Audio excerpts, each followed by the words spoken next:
School వాళ్ళకి, madam and teachers వాళ్ళకి. School establish అయిన నుంచి నేను ఇక్కడ అరసపల్లి కాబట్టి నాకు పరిచయమే ఉంది.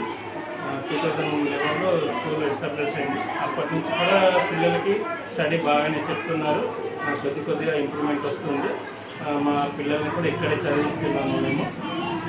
ప్రతి తల్లిదండ్రులు విద్యార్థుల యొక్క భవిష్యత్తు ప్రణాళికను గుర్తుంచుకొని పిల్లలకి ఏ విధంగా స్టడీ చెప్పాలి, మా తల్లిదండ్రుల సహకారం చేస్తూ వాళ్ళు ముందుకు వెళ్తున్నారు.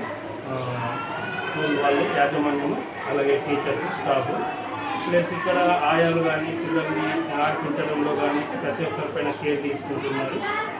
అట్లాగే ఎవ్రీ ఇయర్ ప్రతి ఒక్కరు స్టాఫ్, యాజమాన్యం పండుగలు వచ్చినప్పుడు కానీ 26 జనవరి కానీ 15 ఆగస్టుకి కానీ కొత్తగా పిల్లలకు ఆలోచన విధానం మార్పు వచ్చే విధంగా ఎవ్రీ ఇయర్ అలాగే వెళ్ళి రావడం కాకుండా ఊరు చుట్టూరుగా తిరిగి రావడము, ఏదో జెండాని సెలబ్రేషన్ అని అనుకోకుండా కొత్తగా వెరైటీగా ఆలోచిస్తూ పిల్లలకు కూడా కొత్తదనాన్ని చూపిస్తున్నారు.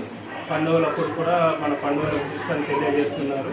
మన దేశం పట్ల, జాతి పట్ల, పెద్దల పట్ల ఏ విధంగా ఉండాలి, వాళ్ళతో ఎలా నడుచుకోవాలనేది కూడా పిల్లలకి చెప్పడం జరుగుతుంది. అది మాకు ఎలా తెలుస్తుందంటే వాళ్ళు ఇంటి దగ్గర వచ్చి మేము ఏదైనా మాట్లాడుతుంటే అలా కాదు ఇలా మాట్లాడాలని చెప్పడం. అలాగే మేము ఇంటి దగ్గర కూడా మరి తెలుగు మీడియం పిల్లలు ఇంగ్లీష్లో మాట్లాడటం కానీ, మమ్మీ డాడీ మీరు తెలుగులో మాట్లాడుతూ ఇంగ్లీష్లో మాట్లాడాలని చెప్పడం కానీ అది మాకు బాగా నచ్చింది.